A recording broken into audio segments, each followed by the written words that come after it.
Elon Musk অল্প বয়সে উপার্জন শুরু করেন। তখন থেকে নানা ধরনের ব্যবসায়িক উদ্যোগ ছিল। শুরুতে ভিডিও গেম তৈরি করে বিক্রি করতেন। মাস্কের বয়স যখন 12 তখন ব্লাস্টার নামে একটি ভিডিও গেম তৈরি করেছিলেন। তার এই গেমটি $500 বিক্রি করেন। প্রোগ্রামিং এবং উদ্যোক্তা হিসেবে এটাই তার প্রথম কাজের অভিজ্ঞতা ও উপার্জন ছিল। কম্পিউটার প্রোগ্রামিং, তথ্য প্রযুক্তি এবং প্রোগ্রামিংয়ের প্রাথমিক দক্ষতা অল্প বয়সেই তৈরি করেছিলেন। তিনি কোডিং শিখেছিলেন এবং ছোট ছোট প্রজেক্টের কাজ করতেন, যা থেকে তিনি সে সময় ভালো উপার্জন করতেন।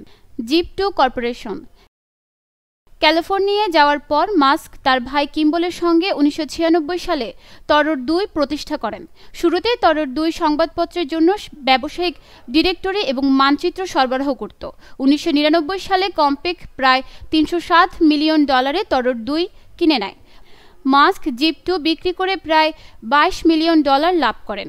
এই ধরনের প্রাথমিক উদ্যোগগুলো X.com, SpaceX এবং টেসলার মতো কোম্পানিগুলোতে মাস্কের পরবর্তী সাফল্যের ভিত্তি তৈরি করেছিল। নিউজ ডেস্ক, দৈনিক পূর্বকোণ।